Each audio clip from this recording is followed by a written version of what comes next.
Salve, Frito nas ideias. E o Fritando na Leitura será a continuação do livro O que é Realidade. Não sei se vai aparecer invertido aí na câmera. Do João Francisco Duarte Júnior, a 7ª edição da editora Brasiliense, da coleção Primeiros Passos, né? Acho que já foi dito.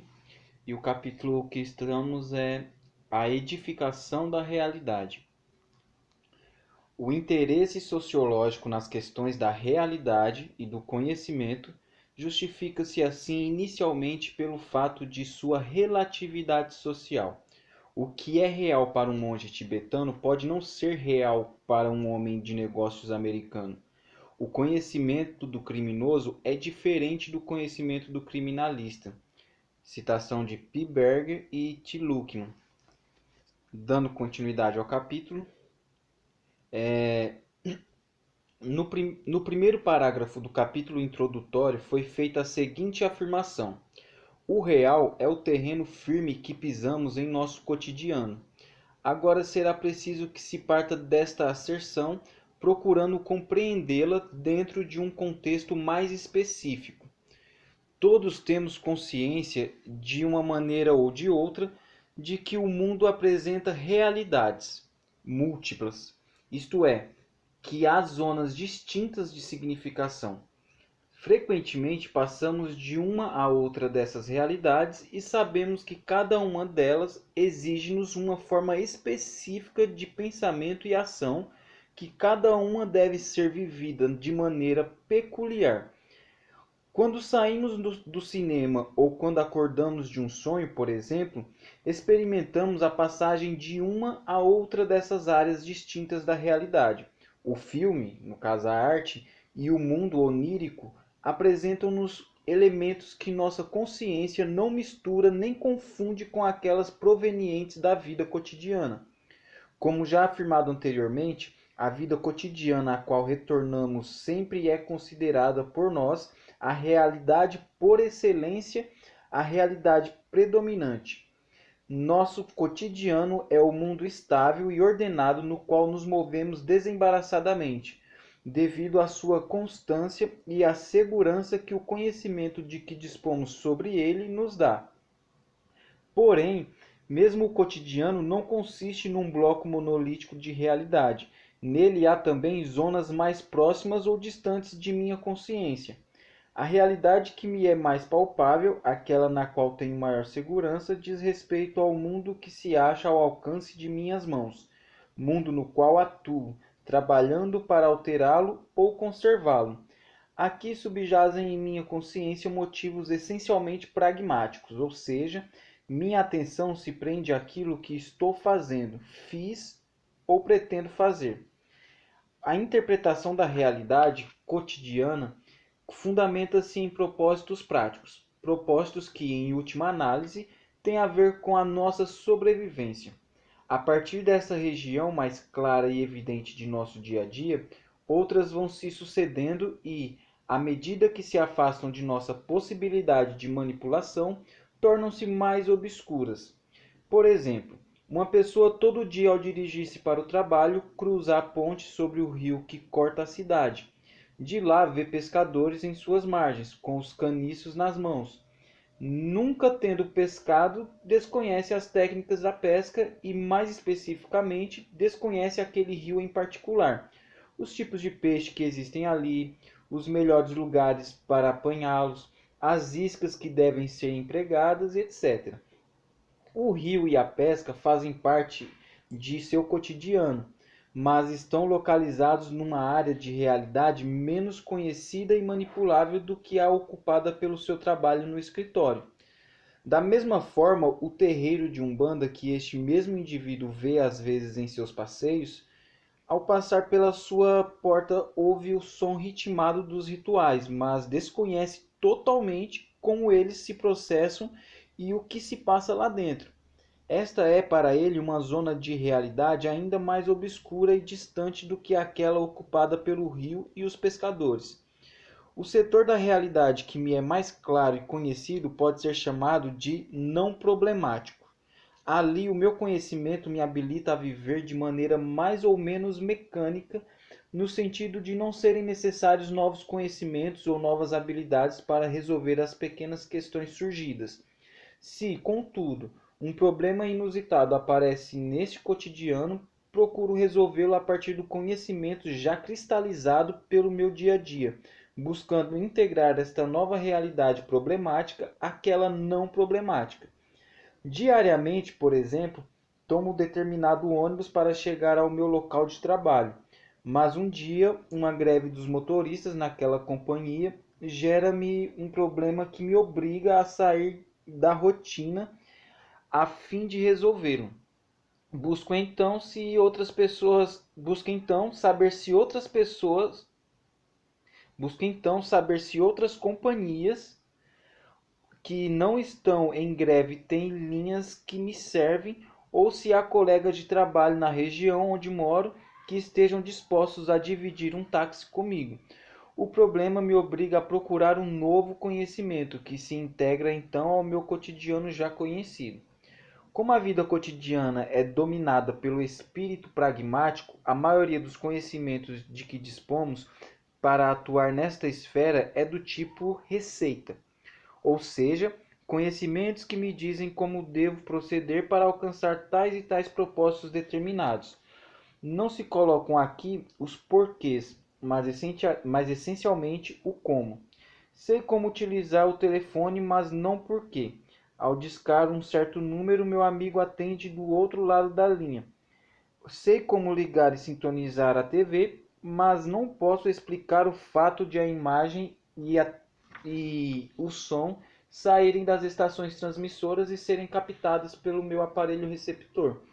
Assim, movemos-nos em nosso dia a dia baseados em conhecimentos práticos que não são questionados nem colocados em dúvida, a menos que um fato novo possa ser resolvido nem explicado por eles. A menos que um fato novo não possa ser resolvido nem explicado por eles. Foi mal errinho aqui. Continuando. Sendo o nosso cotidiano considerado a realidade predominante, a linguagem que utilizamos nesta esfera da vida, com seus conceitos e fórmulas, tende a ser também o nosso meio linguístico predominante. Nossa interpretação do mundo fundamenta-se nesta linguagem. Procuramos sempre compreender outras esferas da realidade a partir dela. As experiências que vivenciamos em outros campos de significação delimitados, como a arte e os sonhos, são por nós traduzidas para esta linguagem rotineira. Ao proceder assim, é inevitável que ocorra uma certa distorção dos significados provenientes dessas outras áreas, na medida em que eles somente são expressos em sua plenitude através dos códigos que lhes são específicos. Isto é facilmente verificável, por exemplo, numa exposição de artes plásticas, especialmente em se tratando da chamada arte abstrata. O público não afeito aos códigos estéticos desse tipo de expressão fica, em geral, procurando encontrar nas obras formas e contornos que lhe são conhecidos.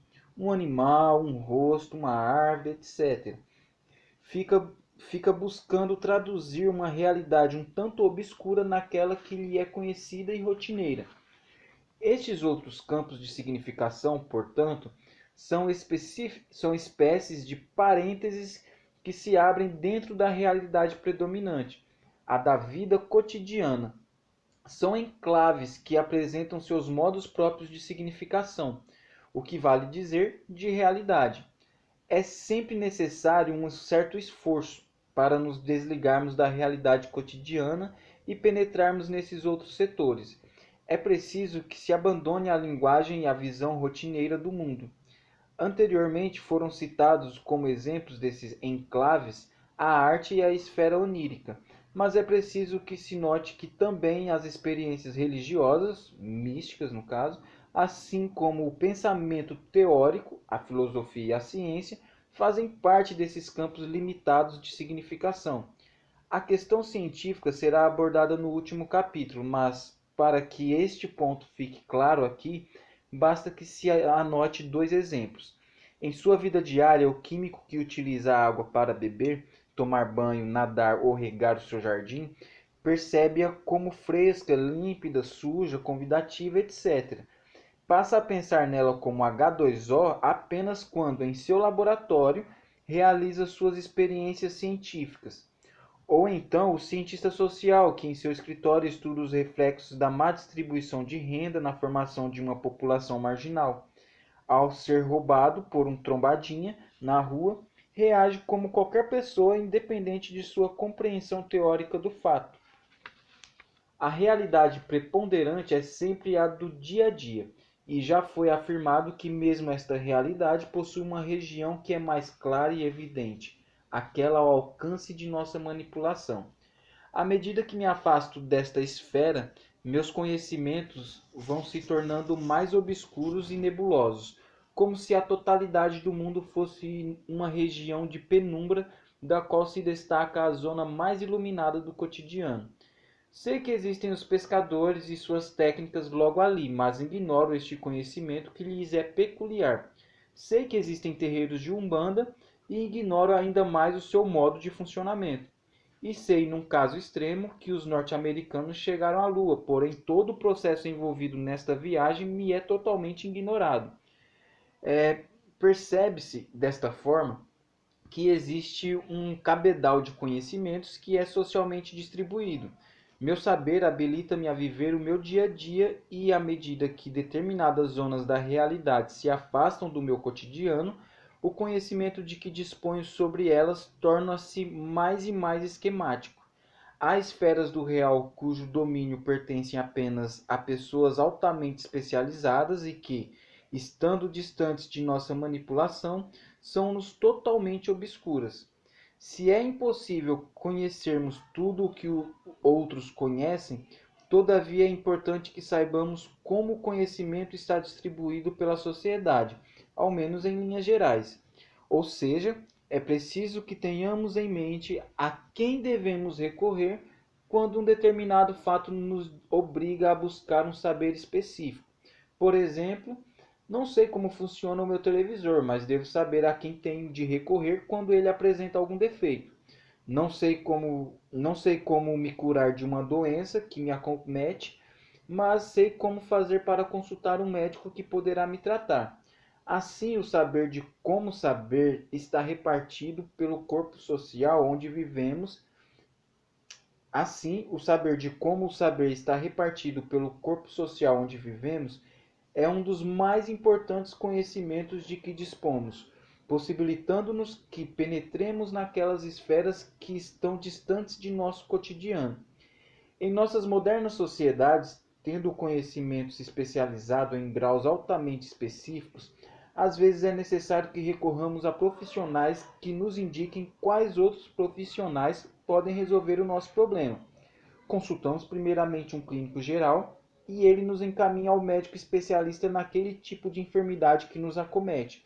Recorremos a um amigo despachante e ele nos indica os passos que devemos dar e as repartições públicas que temos de percorrer para legalizarmos a compra de um imóvel. Migrantes que provêm do meio rural ou de pequenos vilarejos, ao se defrontarem com uma metrópole, frequentemente sofrem um sério abalo justamente por penetrarem numa realidade extremamente complexa sem disporem de uma visão de como o conhecimento está ali distribuído.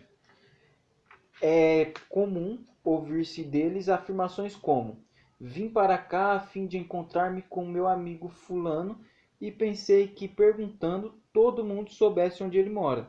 Ou ainda, pensei que bastava ficar na pracinha da igreja no domingo para me encontrar com ele, saindo da missa. O esquema de realidade trazido por eles de seus locais de origem deixa de funcionar nesta nova realidade, torna-se inoperante. A partir do exposto nestas últimas páginas, você pode perceber que a realidade não é simplesmente construída, mas socialmente edificada. A construção da realidade é um processo fundamentalmente social. São comunidades humanas que produzem o conhecimento de que necessitam, distribuem-no entre os seus membros e, assim, edificam a sua realidade. Ao longo das páginas seguintes, esse aspecto social da construção da realidade irá se tornando mais claro. Sigamos com o nosso raciocínio. Como foi visto, a construção da realidade depende da maneira como o conhecimento é disposto na sociedade, o que fornece a ela uma certa estrutura. A estrutura social é basicamente construída sobre a gama de conhecimentos de que se dispõe socialmente, entendendo-se conhecimento aí não apenas em seu sentido teórico, mas também prático. O acervo de conhecimentos vai desde as fórmulas manipuladas pelos cientistas até o saber necessário para se assentar as pedras de um calçamento, por exemplo. A distribuição do conhecimento é também a distribuição do trabalho. Esta estrutura social está assentada no cotidiano das pessoas sobre um processo denominado tipificação. Processo este que impõe padrões de interação entre os indivíduos. Ou seja, percebemos o outro com o qual interagimos sempre a partir de determinadas classificações, que os colocam dentro de certos tipos. Assim, vejo meu interlocutor, por exemplo, como homem, brasileiro, comerciante, brincalhão, casado, etc. Aprendemos os outros a partir desses esquemas de tipos existentes em nossa sociedade. Esquemas estes que padronizam nossas interações, contribuindo para a estabilidade da realidade cotidiana. Não apenas o outro é apreendido como um tipo, mas também as situações nas quais interagimos são tipificadas. Há, por exemplo, a relação típica de compra e venda, a de consulta médica, a de professor-aluno e etc. Em cada uma delas, sabemos de antemão quais são os comportamentos adequados ou não, e o que podemos esperar do outro em termos de atitudes típicas. Nas interações ditas face a face, especialmente em contatos mais íntimos, esses padrões tipificadores são mais fluidos. Junto àqueles que fazem parte de meu círculo íntimo, há uma maior liberdade e espontaneidade na minha ação que não se prende rigidamente às tipificações. À medida, porém, que minhas relações vão se afastando do aqui e agora, os esquemas tipificadores tornam-se mais fortes e atuantes. No outro polo deste contínuo de relações encontram-se aquelas situações onde os outros se apresentam como abstrações inteiramente anônimas. Se escrevo uma carta ao gerente comercial de uma determinada firma, solicitando-lhe catálogos e listas de preços de seus produtos, por exemplo, ele se apresenta a mim especificamente como gerente comercial, um tipo esquemático sem qualquer sinal de individualidade ou traços de personalidade. Assim, apreendemos a realidade social da vida cotidiana como um contínuo de tipificações, que vai desde as situações face a face até aquelas abstratas e anônimas onde o outro é tão somente um tipo. A estrutura social é a soma dessas tipificações e dos padrões de interação produzidos por elas. A construção social da realidade depende, pois, fundamentalmente de uma estrutura social estabelecida e conhecida, ao menos em suas linhas gerais, pelos seus membros. É esta estrutura relativamente estável que permite que os indivíduos se movimentem com desembaraço dentro da realidade cotidiana. Falando das tipificações e da estrutura social delas decorrente, estamos nos referindo também à formação de hábitos, isto é, nossos comportamentos e ações apenas podem tornar-se habituais e, portanto, conhecidos e previsíveis se houver uma certa rotina padronizada. Se a cada passo estivéssemos tateando num meio novo e imprevisível, seria impossível adquirirmos uma visão estável do mundo. Seria impossível a construção da realidade. Estaria implantado o caos. O real a que nos habituamos na vida cotidiana depende desta ordem e de seus padrões de interação humana, o que nos garante a formação de hábitos e rotinas. Posto este conceito de tipificação e da estrutura social que dele se deriva, podemos abordar agora a questão da institucionalização, ou seja, das instituições criadas na e pela sociedade. A institucionalização nada mais é que uma decorrência da tipificação recíproca entre pessoas em interação, de forma que tal tipificação seja percebida por outros de maneira objetiva, ou seja, constituindo papéis que podem ser desempenhados por outras pessoas. Melhor dizendo, na medida em que certas ações adquirem um padrão com base nas tipificações, essas ações podem vir a ser executadas por diversos outros indivíduos da mesma maneira. A instituição significa o estabelecimento de padrões de comportamento na execução de determinadas tarefas, padrões estes que vão sendo transmitidos às sucessivas gerações. Imaginemos dois indivíduos que sofrem um acidente de avião e caem em meio à selva. Escapando ilesos, logo iniciam uma série de procedimentos que lhes permitam sobreviver e serem localizados pelas equipes de salvamento. O piloto, pelo seu conhecimento de como usar a bússola e outras formas de orientação, sai explorando os arredores e fazendo sinais nas clareiras próximas. O passageiro, sendo um caçador, incumbe-se de providenciar a alimentação de que necessitam. Toda manhã, ambos saem para suas tarefas específicas e, eventualmente, observam-se mutuamente a realizá-las. Cada um passa então a tipificar o comportamento do outro, isto é, passa a estabelecer para si próprio um modelo de como se realiza esta ou aquela tarefa executada pelo companheiro. Cada um aprende a sequência de procedimentos necessários para a orientação ou a caça, podendo vir a desempenhar o papel de caçador ou sinalizador se houver necessidade. O que aconteceu aqui? O mais importante é que os comportamentos de ambos tornaram-se padronizados e, portanto, previsíveis para o outro. O sinalizador sabe que o caçador, depois de armar o laço, deverá cobri-lo com folhas e gravetos, e o caçador, por sua vez, sabe que o sinalizador, depois de atear o sinalizador sabe que o caçador, depois de armar o laço, deverá cobri-lo com folhas e gravetos. E o caçador, por sua vez, sabe que o sinalizador, depois de atear fogo em galhos secos, colocará folhas verdes na fogueira para produzir fumaça. Neste exemplo, ainda não existe uma instituição no sentido exato do termo, mas apenas o germe dela. Não há uma instituição por não haver outros indivíduos que percebam de fora como os dois realizam suas tarefas. Por não haver quem os perceba como executantes de determinados papéis dentro daquele contexto e que possam vir a substituí-los naquela organização. À medida, porém, que esta organização devesse ser transmitida a novas gerações, ela se tornaria uma instituição. Os aprendizes perceberiam a instituição caça-sinalização como algo objetivo, como uma realidade dada, já pronta, que exige tais e tais comportamentos de seus membros.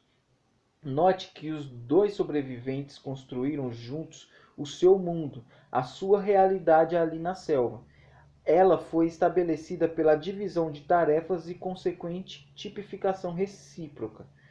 Ambos sabem que esta sua incipiente instituição foi criada por eles e que pode ser alterada a qualquer momento se necessário. Percebem-se como executantes de papéis cujo script foi elaborado por eles mesmos.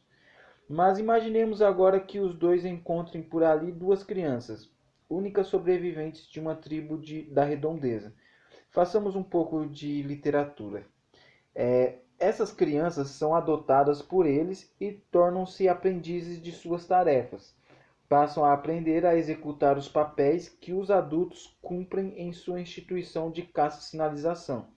Esta realidade será então apreendida pelos meninos como algo objetivo, algo não criado por aqueles homens.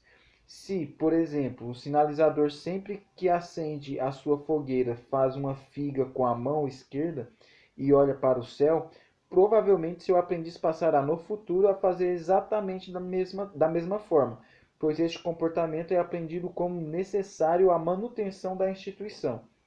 Isto será feito não por qualquer eficácia daí decorrente, mas porque é assim que se faz. Isso é o que a instituição exige. Este exemplo quase simplista tem a finalidade de colocar um ponto de fundamental importância na compreensão de como se edifica socialmente a realidade. As instituições têm sempre uma origem histórica, ou seja, surgiram com uma finalidade específica, tendo sido criadas desta ou daquela maneira pelos seus iniciadores. Contudo, na medida em que são transmitidas às gerações posteriores, elas se cristalizam, quer dizer, passam a ser percebidas como independentes dos indivíduos que as mantêm. Os papéis exigidos por elas podem ser preenchidos por qualquer um, já que estão estabelecidos e não podem variar segundo vontades individuais.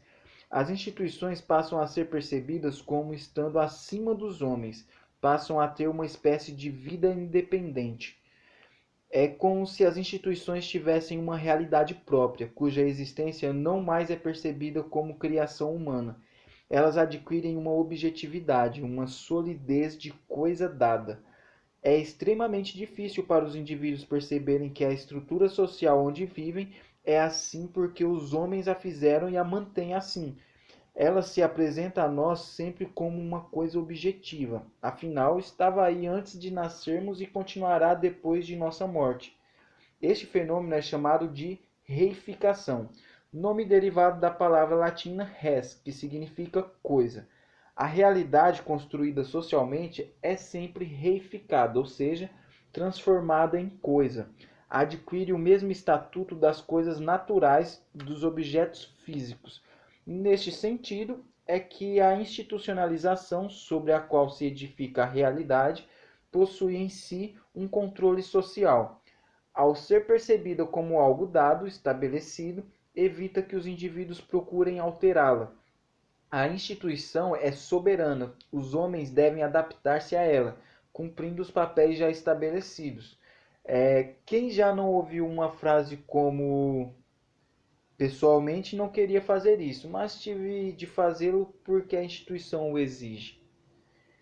Tome-se o casamento, por exemplo, como uma instituição arraigada em nossa cultura.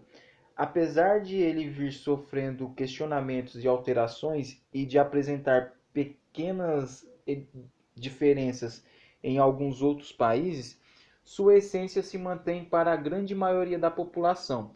Em relação a ele, é bastante frequente ouvirmos afirmações como: se dependesse de mim, eu não teria me casado dessa maneira tradicional, em igreja e cartório, porém não tive escolha, era a única forma aceita socialmente. Ou ainda, eu não escolhi me casar, tudo já estava preparado desde o meu nascimento para que eu me casasse.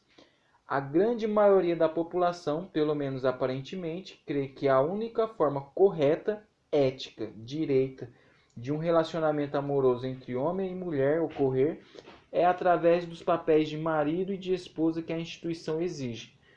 Todavia, se tomarmos outras culturas, especialmente aquelas ditas primitivas, veremos que este relacionamento ocorre institucionalmente de maneiras as mais variadas.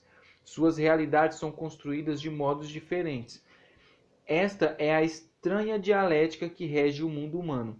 O homem cria sua realidade através das instituições, que lhe dão uma estrutura social, mas passa então a ser condicionado por tais instituições. O poeta Vinícius de Moraes anota esteticamente este ponto ao dizer: mas ele desconhecia este fato extraordinário, que o operário faz a coisa e a coisa faz o operário. A realidade socialmente edificada através da institucionalização, por este jogo dialético da reificação, apresenta-se então aos homens como um dado objetivo e coercitivo, que lhes determina a consciência.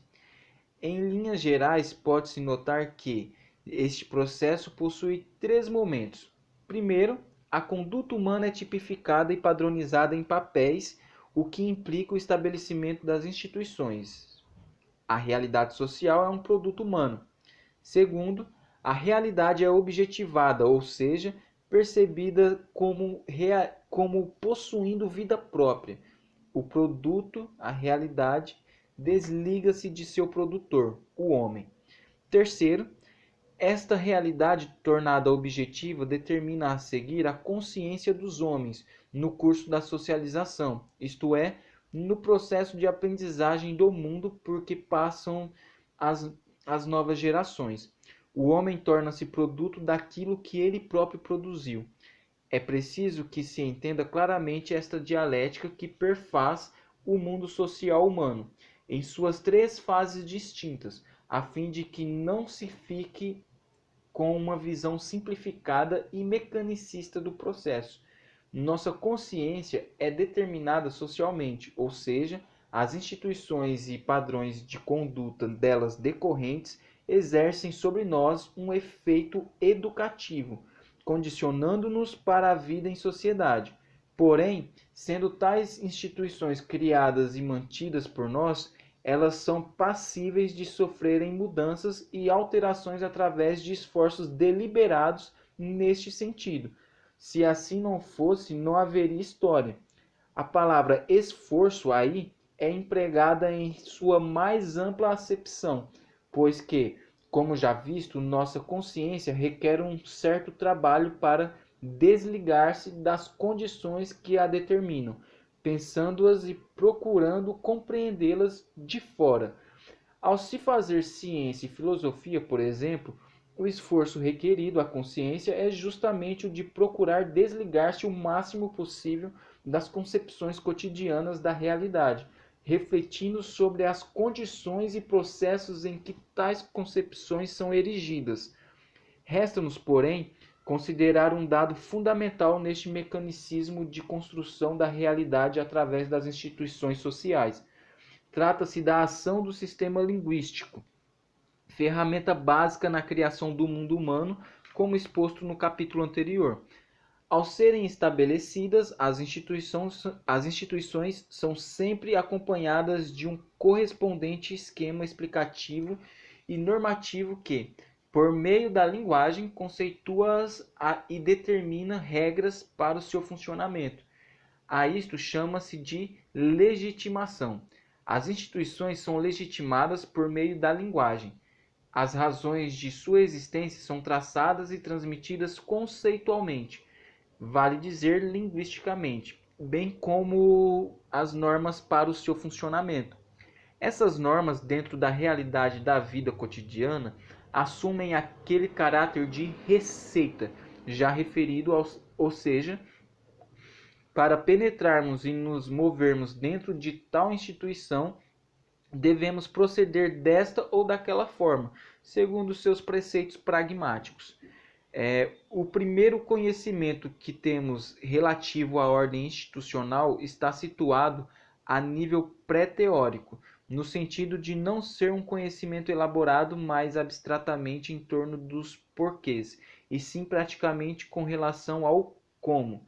Se desejo legalizar a compra de um imóvel, por exemplo, sei que devo dirigir-me a um cartório de registro de imóveis a fim de passar uma escritura. Este é o conhecimento pragmático de que disponho num primeiro nível. O segundo nível de legitimação contém proposições teóricas, mas ainda em forma rudimentar. Aqui estão presentes alguns esquemas explicativos que podem relacionar o conhecimento pragmático referente às diversas instituições, integrando-os entre si. Se me perguntam por que, ao comprar um imóvel, devo registrá-lo em meu nome, posso responder que isso assegura perante a lei que sou seu legítimo dono e ainda que os poderes públicos necessitam desses registros a fim de cobrar os impostos devidos aos cidadãos. No terceiro nível de legitimação, encontram-se teorias explícitas que legitimam uma instituição em termos de um corpo diferenciado de conhecimentos, isto é, conhecimentos específicos e com um nível maior de abstração. Possuem um grau mais elevado de complexidade e estão entregues a especialistas naquele setor institucional. Para se adquirir este conhecimento, faz-se necessário um aprendizado formal do assunto. No exemplo anterior da compra do imóvel, há todo um conhecimento a respeito de leis e normas jurídicas que regulam a matéria e que são de domínio dos donos e funcionários dos cartórios, bem como de advogados. É a estes especialistas que devemos recorrer no caso de uma questão referente à regularização desta situação que não pode ser resolvida com o conhecimento pragmático que dispomos. O quarto e último nível de legitimação da ordem institucional denomina-se universo simbólico. O universo simbólico consiste num corpo teórico de conhecimentos que busca uma integração entre os diferentes setores de uma dada ordem institucional num esquema lógico e consistente. Neste nível, procura-se essencialmente os porquês sem qualquer vestígio de pragmatismo. Quer dizer, o universo simbólico compõe de teorias que justificam e explicam o porquê de uma instituição existir e em que se fundamenta o seu funcionamento, sem nenhuma alusão aos esquemas práticos de seu dia a dia. Também ele está a cargo de especialistas e depende de um processo formal para sua aprendizagem. Voltando ao nosso exemplo, encontramos juristas que podem nos explicar teoricamente como se estruturam as leis de uma nação, dentre as quais acham-se aquelas que dispõem sobre a propriedade privada.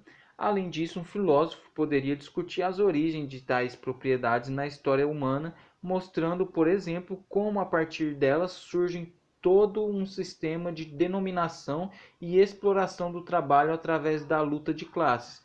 Note, porém, que nenhuma dessas teorias nos fornecem receitas de como devemos proceder para legalizarmos a compra que fizemos. Não existem alusões à vida cotidiana no universo simbólico.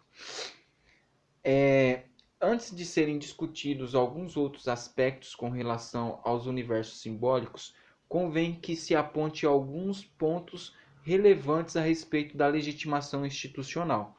Primeiramente, deve-se notar que a lógica ou a coerência não reside nas instituições e em seu funcionamento, mas na maneira como elas são tratadas na reflexão e pensamento dos homens. Quer dizer, as instituições ganham um sentido e uma aparente coerência ao serem legitimadas, vale dizer, ao serem pensadas e explicitadas através da linguagem.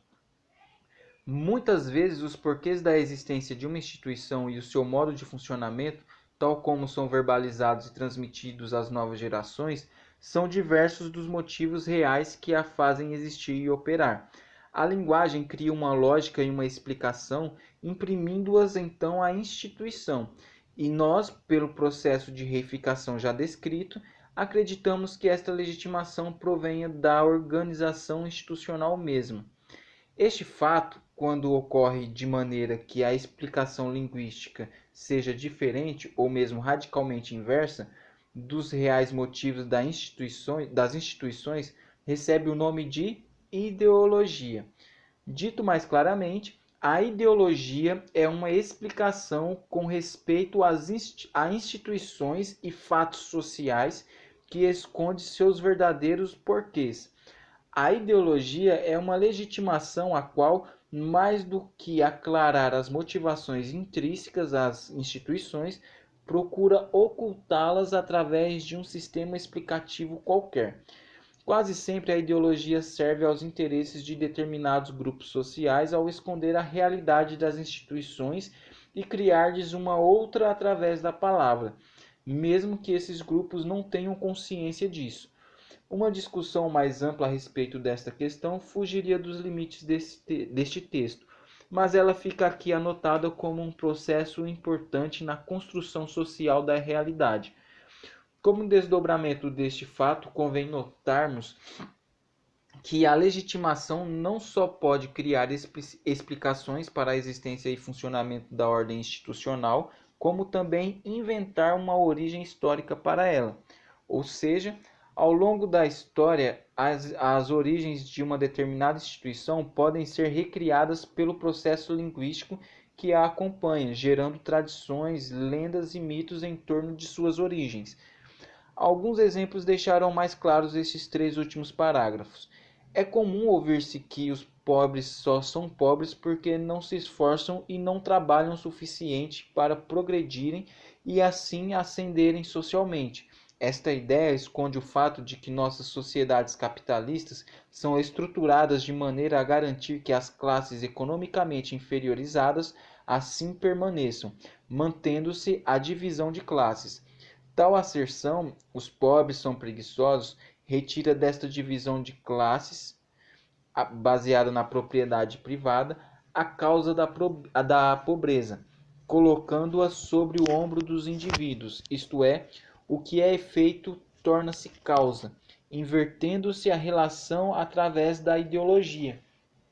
Outro exemplo, na Igreja Católica, afirma-se que a instituição do celibato para religiosos foi criada a fim de que estes pudessem dedicar todo o seu tempo ao trabalho, sem preocupações com uma família.